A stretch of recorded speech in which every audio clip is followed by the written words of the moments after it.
In life, we encounter people every day, all of whom have stories to share. We rarely take the time to ask people their personal stories, many of which will touch, move, and inspire us in some way.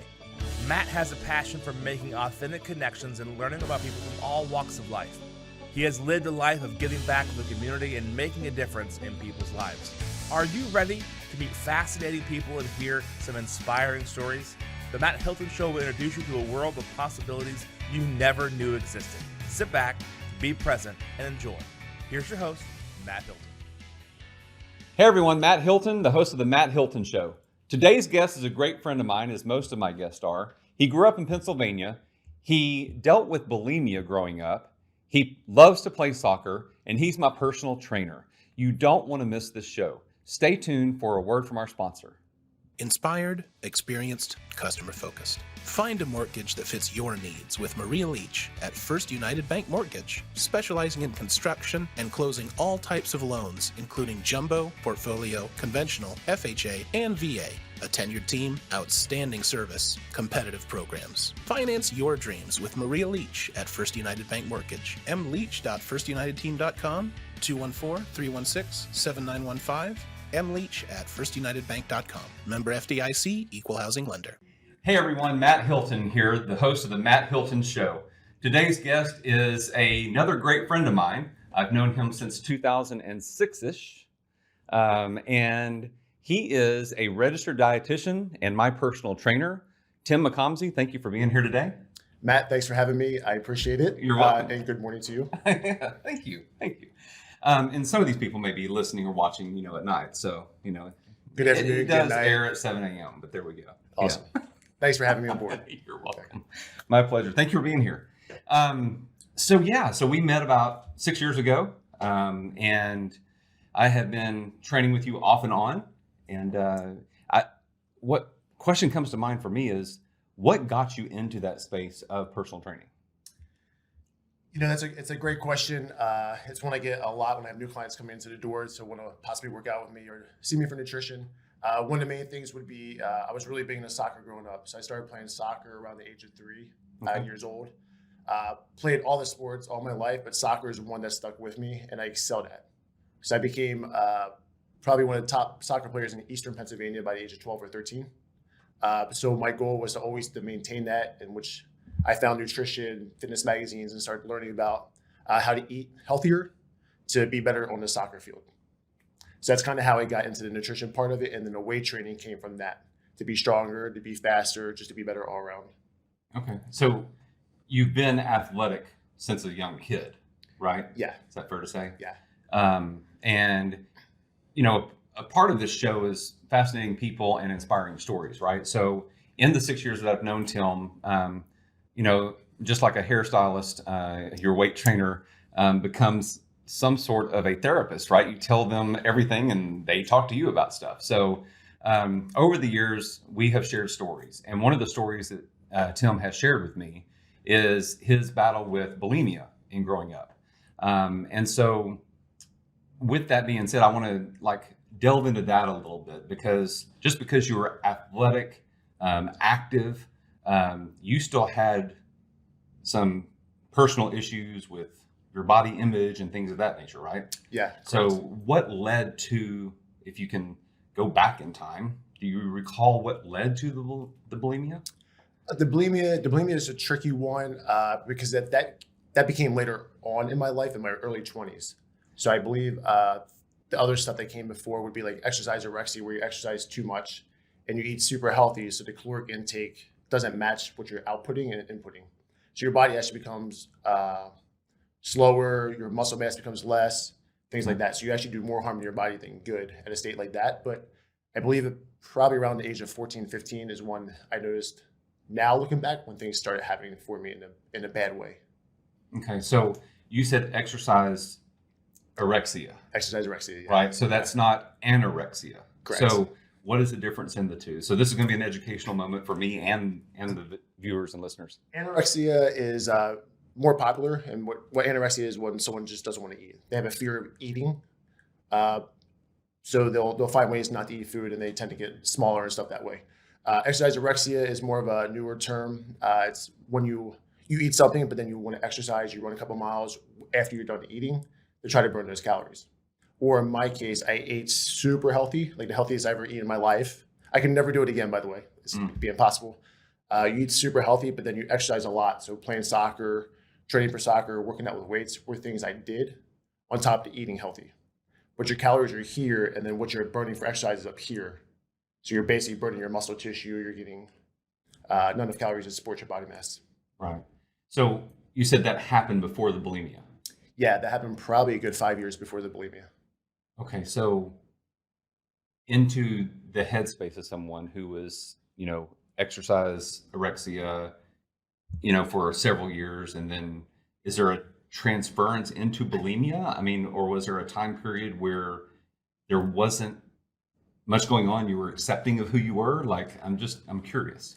I don't think in general there's any timeline for everyone. So I was speaking for me here when I speak about this. Yeah.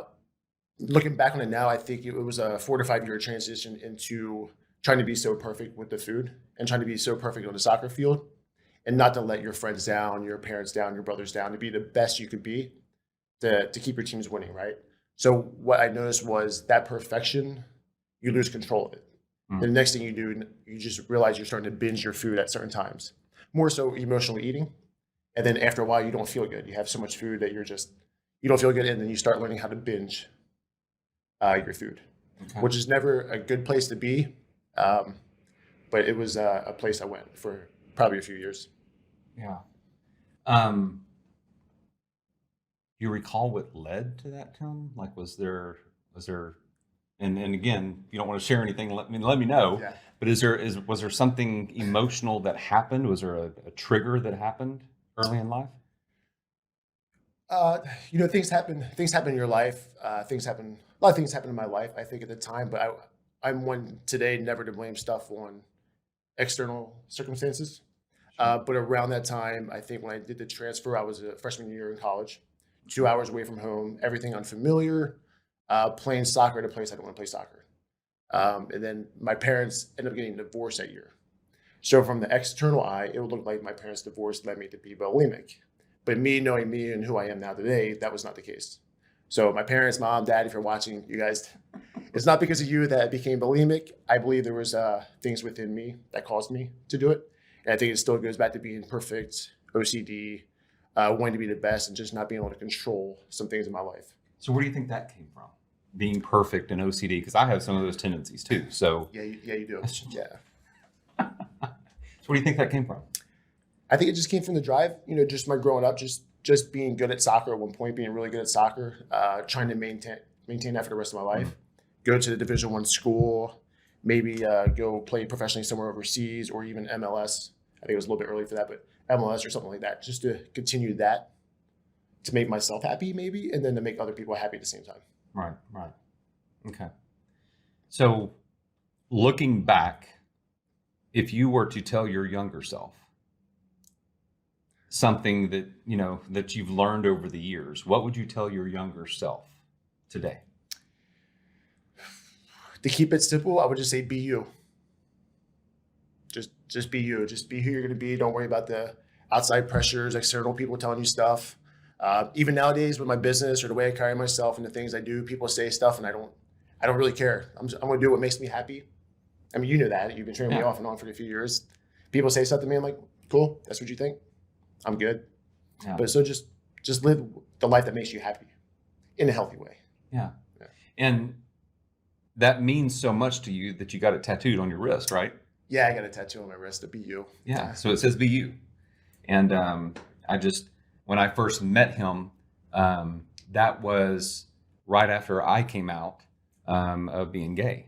And I remember seeing that tattooed on your wrist and going, okay, if he believes in being you, then I can be me and not have to worry about anything. Yeah. Right. So that was something that I felt a connection with him when I first met him. So he's a good, genuine guy is what I'm trying to say.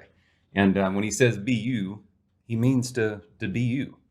And so I appreciate that about you. I don't know if I've ever told you that, but thank you for that. No, you're welcome. I appreciate you too. Yeah. Well, thank you, sir. Yeah. So, so your greatest fear. So I'm not going to disclose your age, but you're in your 30s, I guess. And so what would your greatest fear be today? That's a good question. In life, not jumping out of a plane or nothing like that, but like Jumping out of a plane is a fear for sure. My greatest fear in life, I think, would be, I don't think I live with fear. I honestly don't live with fear.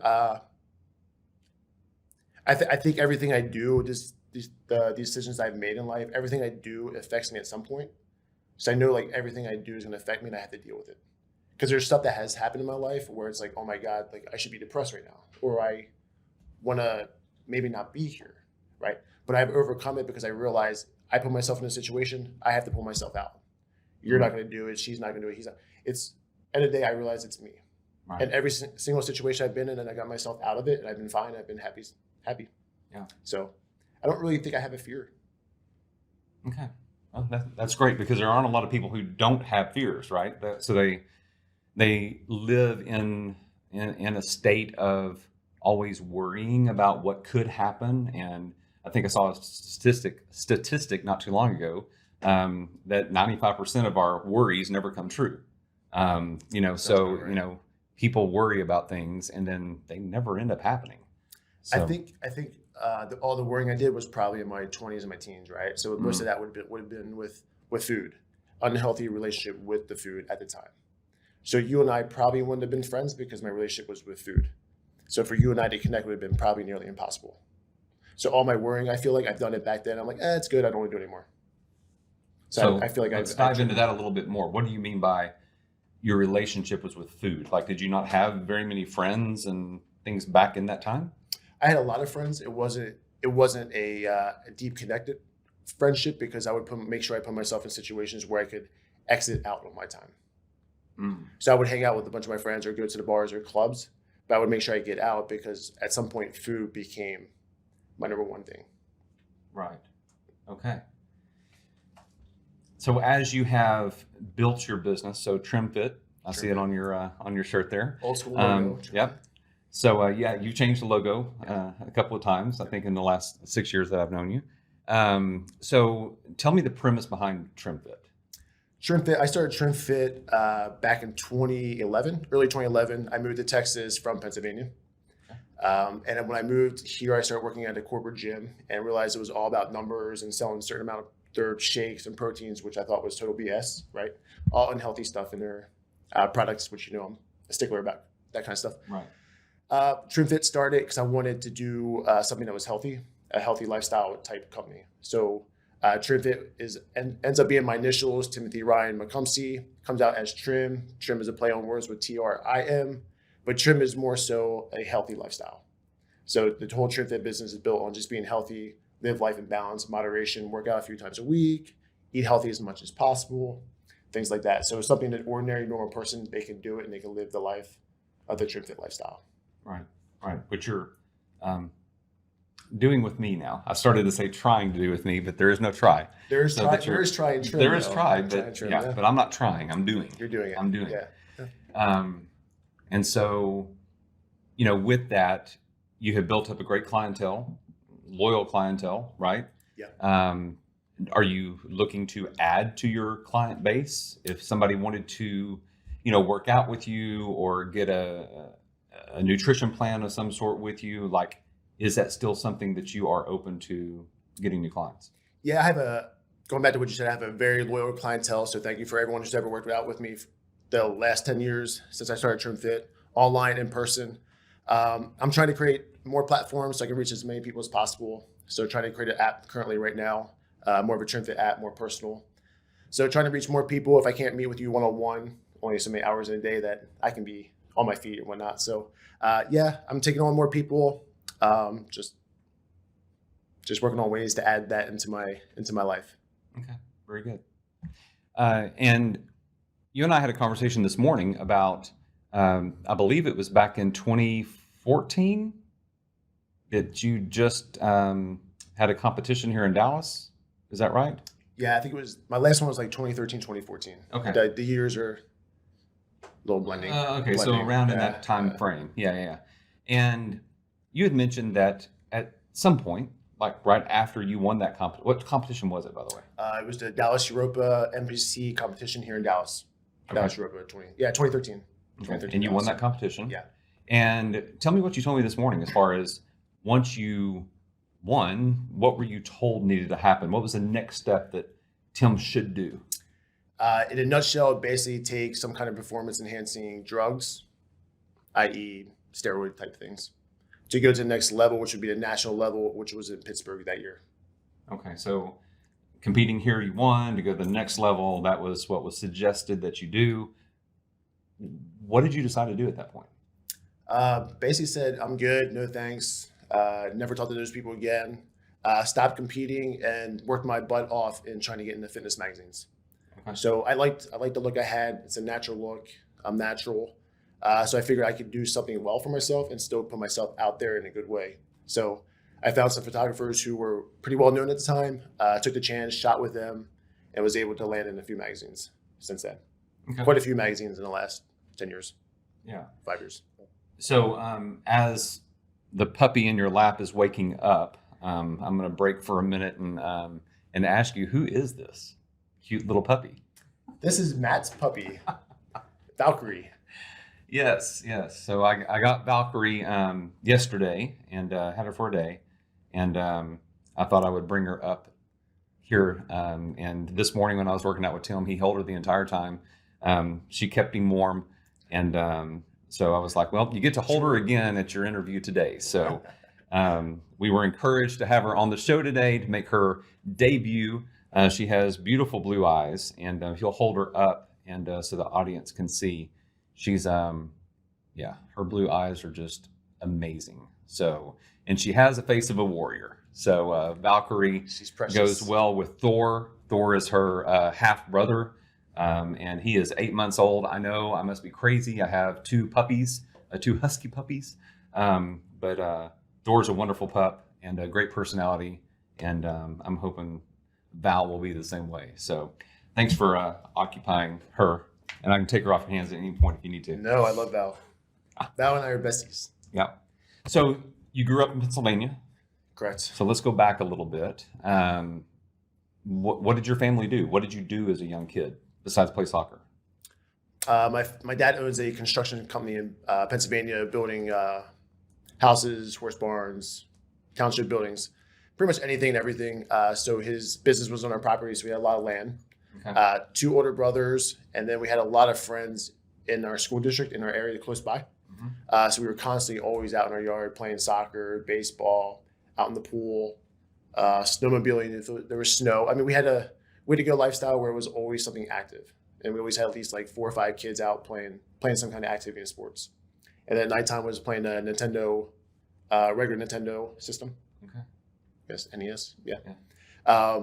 But we were just active. We were just active, always doing something, just not much downtime.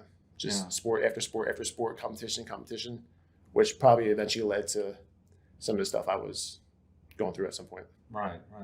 So with me being in real estate, I've got to ask, like, your dad was in construction. Why didn't you go into construction? I worked for my dad a few summers after school, or between school years and after soccer at some point. Construction and I just weren't best friends. We never hit it off.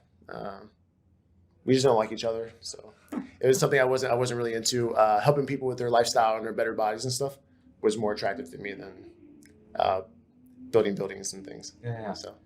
So I learned something new. I think it was this morning, or maybe it was Monday morning, as we were talking and prepping for the show. You are a registered dietitian and not a nutritionist. So could you explain to the audience what that means? basically, the registered dietitian is the top all of being a nutritionist or a dietitian.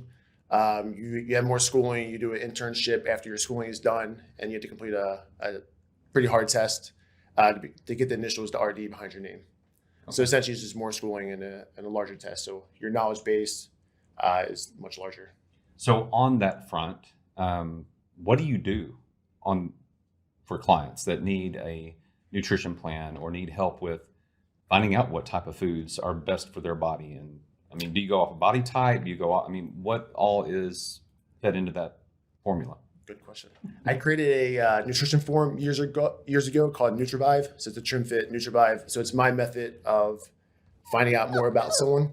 So if we never talk face to face, I can send you the form, and then you send me everything. You pretty much, that one's daddy. You basically send me everything you want me to know about you in the form.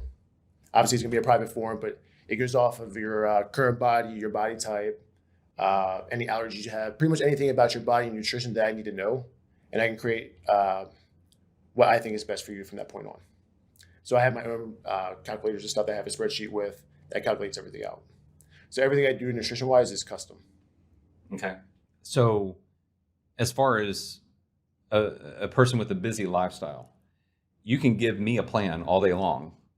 And if I don't have time or make time to go to the grocery store, or if I don't make time to fix the meals, like how does one implement your plan?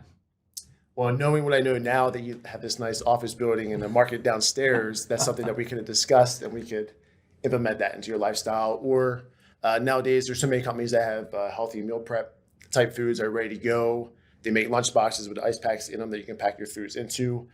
So it's pretty easy nowadays to not make it work. So there's a lot of companies out there trying to help you to make it work. Yeah. And that would just be a conversation between you and I, and tell me about your life and your lifestyle. Okay. Which usually when I give someone a meal plan, it looks overwhelming, but it's actually super easy. I keep it basic because I know I'm not the best cook in the world. So I'm not going to spend an hour a day trying to cook the food. So I try to keep it basic. And then the meal plans can evolve as we go along, as I know more about you. So when you train with me, you actually have more benefits than when you not train with me, because you're seeing me 2, 3, 4 times a week, and we can have that conversation one-on-one basis while you're working out. Okay. Which is one of the benefits I offer as like a one-stop shop of a fitness company. Fantastic. So you have fitness plans, like I participate in that.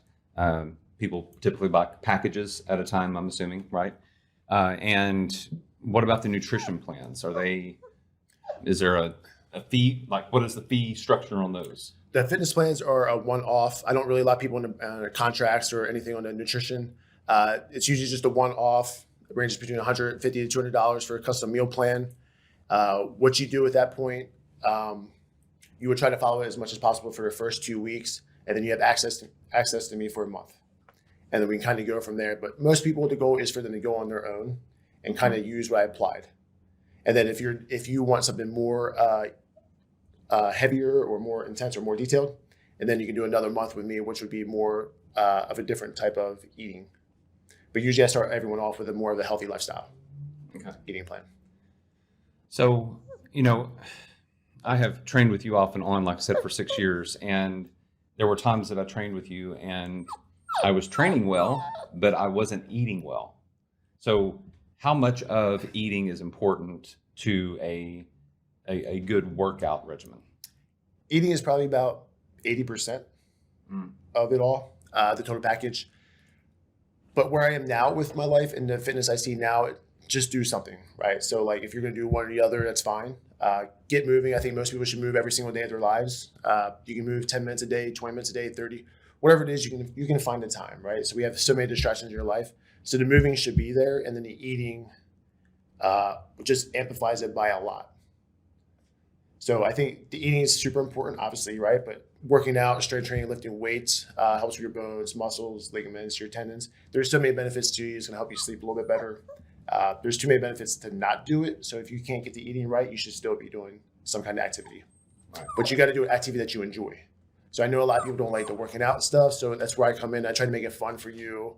I try to meet you where you're at and then have a good time, let you work out and go from there. Yeah, we do have fun. We have lots of great conversations, and it's just a fun time. So in your life, looking back, do you have anything that you're most proud of accomplishing? I'm very, me, I'm very humble. Mm-hmm. There's nothing I look back and say like,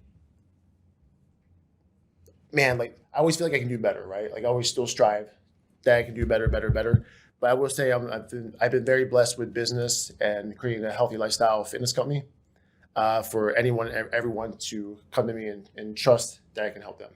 And I think I'm proud of the fact that I was able to build that without knowing anything about how business works, and really just being on my own, I guess, at some point. Yeah. And you have more that you're involved in than just fitness, right? I mean, you have fitness related type of things. So tell us about a few of those ventures that you have going on. Yeah, I mean, over the years, I've had a lot of different deals with different companies as ambassadors, partnerships, sponsorship deals, a lot of different modeling type deals I do. So I stay busy with anything that's like fitness related, exercise related, I guess like model looks related type stuff. But pretty much anything fitness related, I pretty much do or have done. Yeah. Okay. What is one thing, Tim, that you would never do again? And why? Such an open-ended question, right? It is. One thing I would never do. Again. Probably make some of the dating choices I've made. Okay. All right. So let's get into that. Matt, you know all the stories. You know all the stories on this I don't know stuff. that I know all of them, Tim. You know quite a bit. All right. So dating choices. So why? Well, I mean, tell us about that. There's a certain point when you're in a relationship with someone and you're trying to do a business. There's a balance that you have to create in there, and if you don't put the balance in there between what's important and what's not important, things on both of them can go downhill really fast. So if you let someone control the way you run a business and you operate the business, you'll never earn the trust of your clients ever again. Gotcha. Yeah. Okay, so dating choices. Fantastic. What do you love most about you today?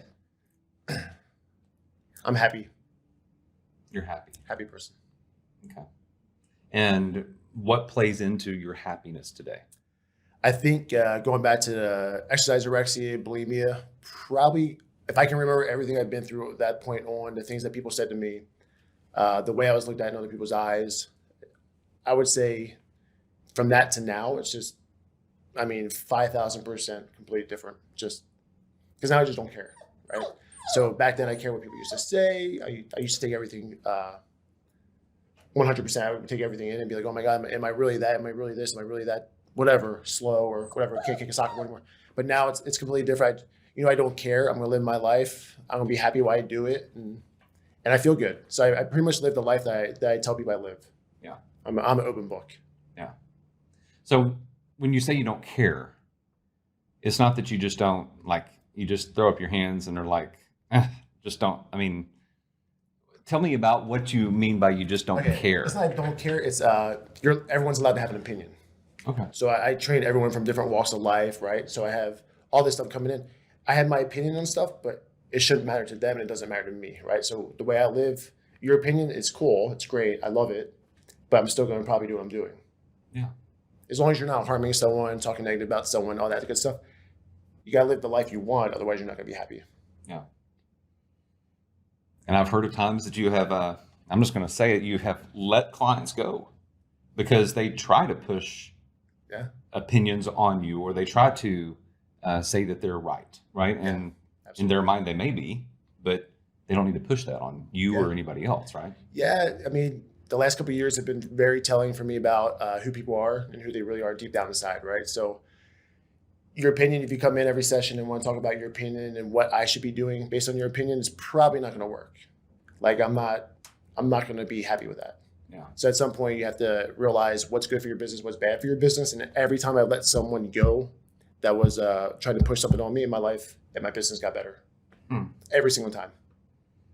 Well, and in my business, I think I can relate to that as well. All right. Like I have cut people out of my business or out of my life. And once that happens, it opens up, right? And you don't have that person, that attitude pulling you down. Yeah. Right. And you ask yourself why you let that in your life for that long before. Yeah. Yeah. Yeah. So I want to get into something that you and I have had discussions about. And Tim isn't the only one. Most of my guests ask me for questions beforehand. And I always tell them it's a surprise. I'm not going to give you questions that I'm going to ask. for you to prepare pat answers or whatever, right? I probably wouldn't have prepared anyway. Knowing you probably wouldn't have. But cryptocurrency. Let's talk about cryptocurrency real quick. So, where, in your opinion, where do you think that's going? And I know you're invested in it. We've had discussions. I'm invested in crypto. So where do you think that's going for the future? I think the cryptocurrency digital asset space is early. I think it's a very vulnerable place to be, but I think the future, some parts of the future are going to hold the digital asset space as a means of currency, as a place to hold currency, exchange currencies. I think that the time will come where we'll all know about digital assets more often. Right now, cryptocurrency is a scary thing, but I think in the future, the right ones are going to be very valuable. And it's scary to a lot of people because they don't understand what it is, right? It's very scary. I had no idea 2.5 years ago. I'd done a lot of research. I enjoy learning. I enjoy learning about different things like that. And to me, it can be a good thing. We're just early. Yeah, for sure. So you said something earlier about playing Nintendo at night. So is that where you came up with your dog's name? It was from a Nintendo game that you play? Yeah, The Legend of Zelda. So I have a little min pinning greyhound, a little cutie. Her name is Zelda. And the Nintendo game was where her name came from. Yeah. Okay. Just curious because I used to play that game too. So I used to play King Kong, or what was it? Was it King Kong? Donkey Kong, yeah. But I'm not going to name her Kong or Donkey. So It's been a while since I played video games or even played that video game, but it just stuck with me over the years. And Zelda was a cool name, just like Valkyrie's a cool name. Sure. So yeah, that's awesome. Yeah. And you have another dog too, right? Another rescue named Zaya. Zaya. Okay. Fantastic. What does Tim like to do for fun outside of, I'm saying, what does Tim like to do for fun, like you're the third person? What do you like to do for fun, Tim? I still enjoy playing soccer. Soccer is still on my heart as one of the strong things to do. My working out is actually fun to me. I don't look at it as a job anymore. It's kind of a way for me to be in my zone, to get things done while I'm working out. And my creative juices actually go more when I'm actually working out. But now my workouts are 5 days a week for about an hour. So it's more balanced. It's nothing crazy, more of a lifestyle type thing. Otherwise, hang out with friends, the dogs, hang at the pool, being on the beach, more chill type activities now, and country music. Country music. Country music. I didn't peg you as I know you are. But most people don't peg me as a country music person, but country music. Who's your favorite country artist? I mean, all-time favorite old school guy, Kenny Chesney. Okay. But a lot of new ones are coming up that I like. Nico Moon, not very well known quite yet, but if you're listening to this, buddy, you're good. Mm-hmm. Fantastic. Tag him and see if he responds. Yeah. So is there a person in your life, Tim, that was influential and helped you through the hard times that we discussed earlier in the show? How did you come? I'm just curious, how did you come out of it? Like, did you just find the strength within, or was there someone that was there for you? There was no one there that was like, so the bulimia part, no one really knew I was bulimic, maybe except for one person. I was very good at like hiding the whole fact that the whole thing was going on. People found out, my mom found out when a publishing company picked the story up, livestrong.com, picked the story up, found out about it, and they blasted it through their networks. And that's when I came out with it on my social media. Otherwise, no one else would have ever known. I could have probably kept it a secret to the day I died. Okay, this is something I didn't know. You said livestrong.com. Livestrong.com, yeah. How did they find out? There was a company I was an ambassador with for a few years, and I would kind of tell them about it, their PR team, about stuff. And they pitched the idea to Livestrong, and they ran with it. And so we had this huge PR thing around it. Wow. And that's the day my mom found out. My mom found out the day that article was published, probably on my Facebook through livestrong.com. Okay. So what does that look like? I'm a parent. Are there signs that I should be looking for, or that other parents should be looking for with their kids? Yeah, I mean, there's a lot of signs. I mean, I can still see people now in my daily life or routine in the gyms that I train out of, that people that probably are dealing with some kind of eating disorder. People were very good at masking them. I was probably really good at it. But there's people I can see and I can look at and be like, they're probably dealing with something. Most people are too embarrassed to talk to anyone or say anything about it, but there's definitely some type of signs that could be. One major sign would probably be withdrawal. They withdraw from a lot of social interaction, not hanging out with too many more people because their mind is busy thinking about the food and their body image type stuff. Right. Kind of like what I said earlier is like, you're going to choose your food over friendship or dating. So back when I was going through the hardcore stuff, there was no girlfriend ever. There was girls, but there wasn't a girlfriend that was committed to because I was committed to food. Okay. So my what I want to put out now for education, if you're dealing with something like this, seek help, seek a professional, talk to people you trust about it, and then fix that before you go into any relationship ever, would be my advice. So work on you before you start to get into a relationship with someone else. Absolutely. I hear that time and time again, just not with just eating disorders, but with anything, right? You got to love yourself first before you can, well, not before, but you have to. You should. You should. Yeah. Before you can love someone else fully. Yeah. Back to your question. Was there someone there for me? I went to a therapist. I sought help myself. A therapist that I knew through other people using. So the therapist was recommended to me to use back in Pennsylvania. I walked out of therapy that day, was thinking like, he taught me everything. He helped me with stuff that I did not ask for. And I came out there that day just thinking like, well, that was a waste of my time. So then again, I really never trusted a therapist ever again. And then when things started changing, when I was realizing I don't feel good, like, you wake up, you just don't feel good. Your energy levels are low. You don't really like the way you feel. And at some point you hate it. Yeah. And then all the talk that you hear other people say and the way that people look at you, you start realizing there's something wrong with you. So they were actually right. There was something wrong with me. My dad was right when he found out there was something wrong with me. They just didn't know what was wrong with me, right? So at some point, my thing was to feel better. So one day I would just go without binging. Binging will lead to throwing up. So if you don't binge, you don't throw up. So I'd go one day, I'd try to go 2 days, and 3 days, you're happy, you're excited, and then you binge. Because some kind of thing in your brain or something you're thinking about triggers that motion, right? Emotion. Were there did you identify triggers that were happening in your life? There might have been, there probably was. I mean, I'm sure there was. I mean, we're talking 15, 16, 17 years ago, right? Like, I was working at 3 gyms at the time. I was in school full time.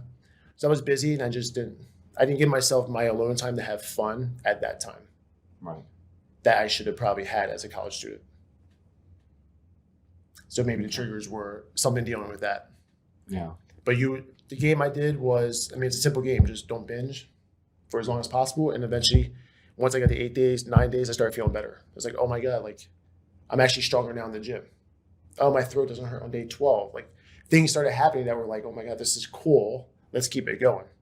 And then I don't know what day. Most people say it takes 3 weeks to break a habit. Maybe around the 3 week mark, I was like, I'm not going back. But at some point I realized I'm not going back. And now we are here about 15 years later, and I haven't gone back. And I won't go back. So 15 years later, or however many years, right? Don't want to get specific on how long it's been. Yeah. Around 15, yeah. Does your body have residual harm that was done to it that you still experience today or not?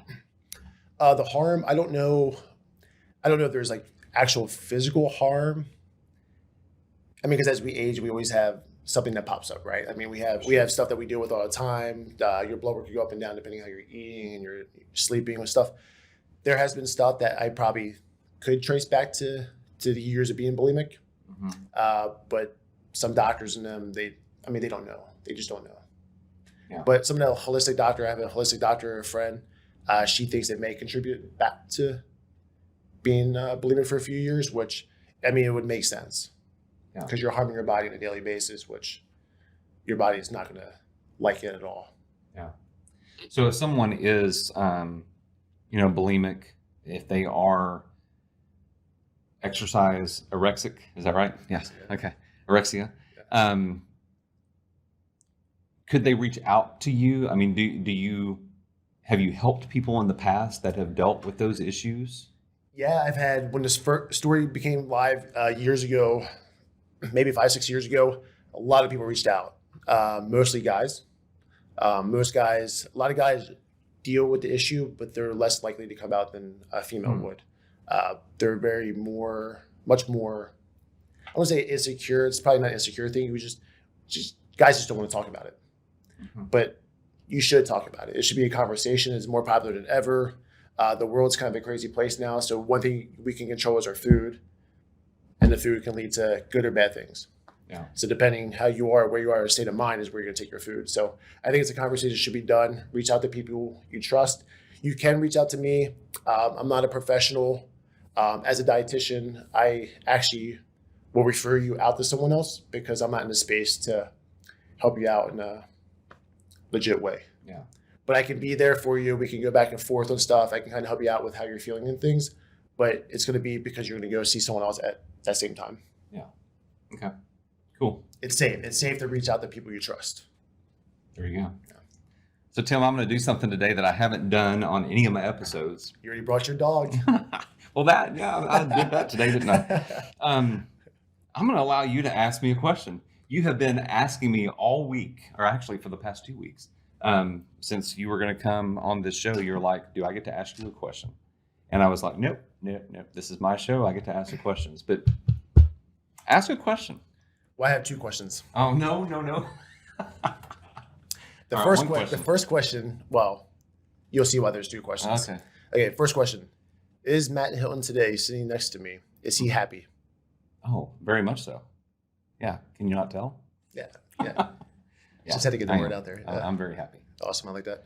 And I think I will just say this. It's more than happiness. It's joyfulness. Joyfulness. Yeah. So what brought you to the state of joyfulness? Because knowing your story, and you kind of mentioned some of the stuff that you did a little bit earlier in a way, what had to happen for you to be joyous today?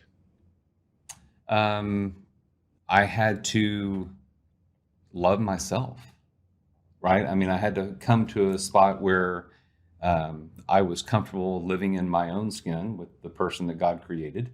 I had to be me, right? And like I said, just love that person. Pull off the mask, be fully me.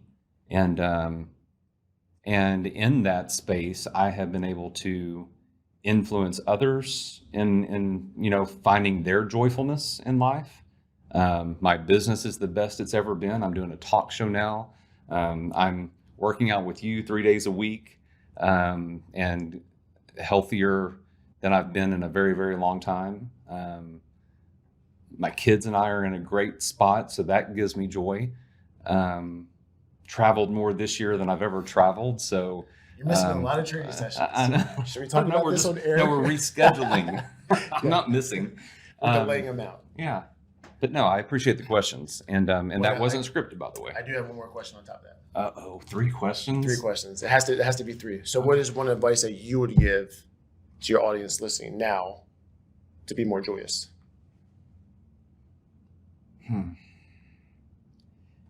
I think it's what you and I have both said today. Yeah. We're kind of circling back on this stuff that kind of like it's recurring theme. It's being yourself and loving the person who you are, no matter whatever you view as flaws, whatever you view as the good qualities. What all of it together makes up you as an individual and unique person, right? And as soon as we embrace those qualities and live fully into them, and you will experience a life that is abundant and joyful, and you'll have more real relationships with people. Yeah, they'll be true friendships and authentic. Not just fly by night. Yeah, I like that. Yeah. You have anything to add to that? No, I mean it's good stuff. I think we both found what joy looks like and happiness looks like in different ways, a different journey. Yeah, for sure. So that, and I just mentioned about the nonprofit. So I'm the chief happiness officer of a nonprofit called Who Do You Know? And we inspire imagination and dreaming again in people in any walk of life by making connections and making their dreams come true. And we focus on 3 pillars. We focus on a person you want to meet, a place you want to go, and an experience you want to have. And the person you want to meet needs to be living. You can't go back in time for you to meet somebody that has passed away. So the person that you want to meet, is there a person you want to meet? Matt Hilton. Oh, come on. Person I want to meet, that's a tough question. I was always one of those kids growing up, being into sports. I always idolized people. Mm-hmm. Always did the trading cards, basketball cards, football cards.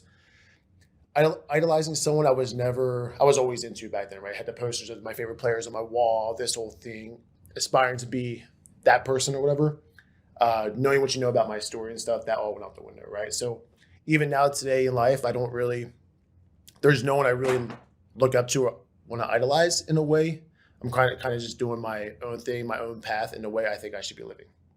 I know that sounds kind of weird because most people want to get to know someone, talk to someone that they think is doing something right because it just seems cool, right? And you think you can get a lot of value out of them. For me, I don't really have interest. I just live life. Like being here today, this is fun. This was fun.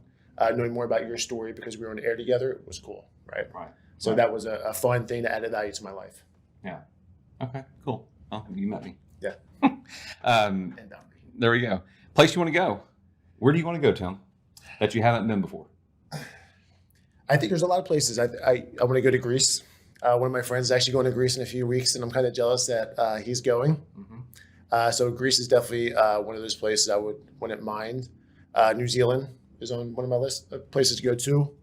And I think Spain would be on the top 3. Spain. Madrid or Barcelona? Any preference? I think all over. I think Spain, you can kind of get like, the culture there is pretty cool in different areas. So I think you can kind of just go through the train and just do it all. Yeah.